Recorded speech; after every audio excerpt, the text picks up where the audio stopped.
अस्सलामुअलैकुम नाजरीन, आई witness news के साथ मैं हूं आपका मेज़बान मोहम्मद अली शेख। नाजरीन कराम, इस वक्त हम मौजूद हैं केडीए लेबर यूनियन के सरपरस्त आला मोहम्मद अशरफ साहब के साथ, और इससे हम जानने की कोशिश करेंगे केडीए के जो हैं जो ज़ुबोहाली का शिकार है और इसके लिए बेहतरी के लिए क्या क्या इक़दाम हो सकते हैं। तो इस हवाले से हम इनसे जो है गुफ्तगू का सिलसिला शुरू करते हैं। अस्सलामुअलैकुम। वालेकुम अस्सलाम। अशरफ साहब, क्या कहना चाहेंगे केडीए की जो एक वक्त था उरूज का और अब जो है काफ़ी ज़ुबोहाली का ये शिकार है, तो इसके लिए क्या ऐसे इक़दाम किए जा सकते हैं जिससे ये दोबारा से जो है एक तरक्की की जानिब जो है गामज़न हो?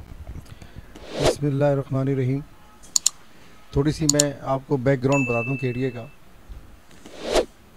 शायद तमाम लोग इस बात को जानते हैं कि इस शहर को जो डेवलप किया वो इसी इदारे ने किया।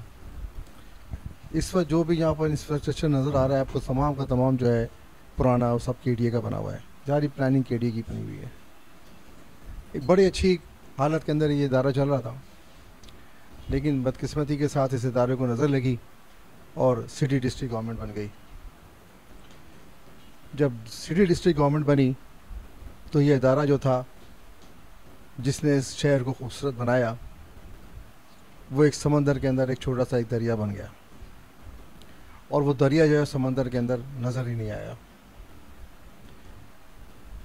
उसके बाद 2016 में हुकूमत सिंध की जो हुकूमत थी, पाकिस्तान पीपल्स पार्टी, उन्होंने इस केडीए के ऊपर एक नज़रसानी की इस इदारे को, और उन्होंने इसको दोबारा अपने पैरों पर खड़ा करने के लिए एक एक्ट पास कराया जिसका नाम था 2016 एक्ट 2016। उस एक्ट के अंदर जो सिंध असम्बली से पास हुआ था, उसमें वाज़ेह तौर पे लिखा था केडीए को जो सिटी डिस्ट्रिक्ट गवर्नमेंट बनने से पहले की हालत थी उसी हालत पे इसको बहाल कर दिया गया, और इस तरह बहाल किया गया जैसे कभी ख़त्म ही नहीं हुआ। तो उस वक्त केडीए इंतज़ामिया जो यहाँ पर थी, जिन्होंने टेक ओवर किया, उनसे, क्योंकि केडीए में देखा तो सिटी गवर्नमेंट के जाने के बाद केडीए के जितने भी अकाउंट्स थे वो तमाम ज़ीरो थे। अब यहाँ के लोग परेशान थे कि अब तनख्वाहें कहाँ से देंगे, इस डिपार्टमेंट को चलाएंगे कैसे। तो उस पर सिंध गवर्नमेंट ने इदारे से पूछा कि आपको इस इदारे को चलाने के लिए कितने पैसों की ज़रूरत है।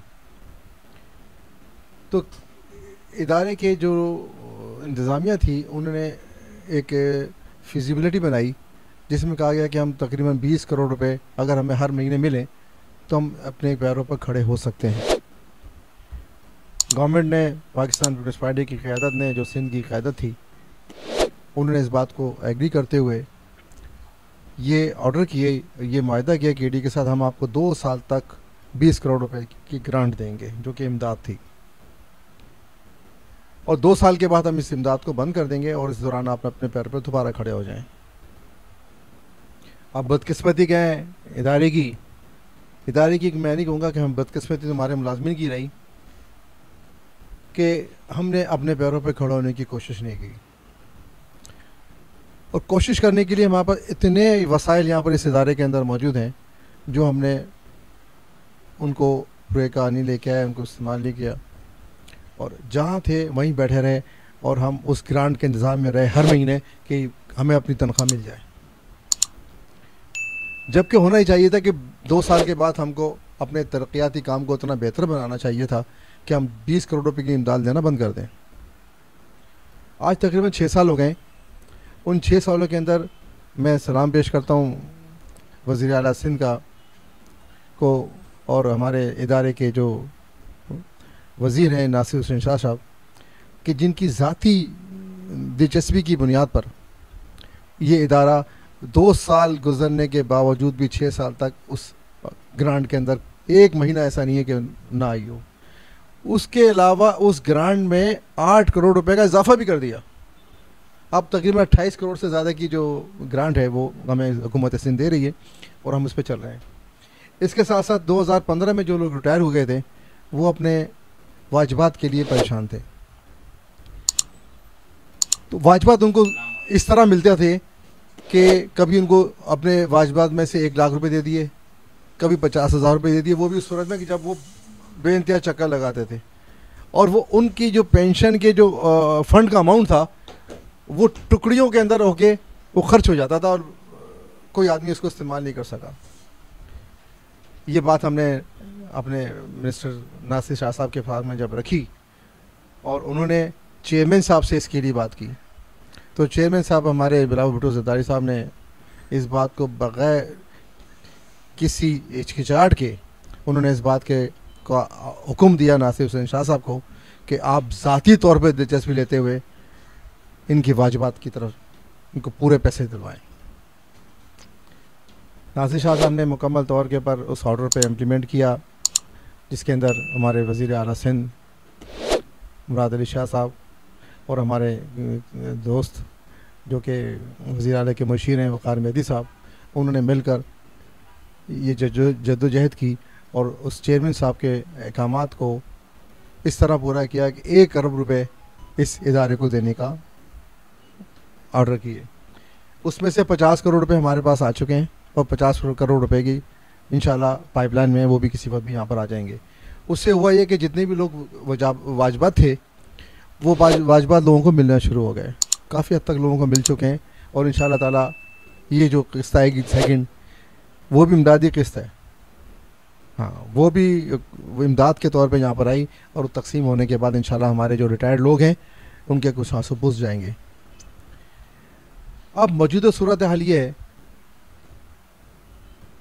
कि उस 28 करोड़ रुपए आने के बाद तनख्वाहों को 2-3 महीने का गैप था वो पूरा होना शुरू हो गया है और इंशाल्लाह ताला आइंदा 1-2 महीने के अंदर हम अपडेट हो जाएंगे और तनख्वाह और पेंशन के लिए कोई नहीं कहेगा कि हमें 2 महीने से पेंशन नहीं मिली या हमें 3 महीने से पेंशन नहीं मिली। इंशाल्लाह पेंशन और तनख्वाह जो है वो वक्त पे हर महीने मिलनी शुरू हो जाएगी। लेकिन इसके साथ साथ ये तो इमदाद के हवाले से बात कर रहा हूँ, हमें अपने कमरों से निकल कर फील्ड में जाना होगा और काम करना होगा।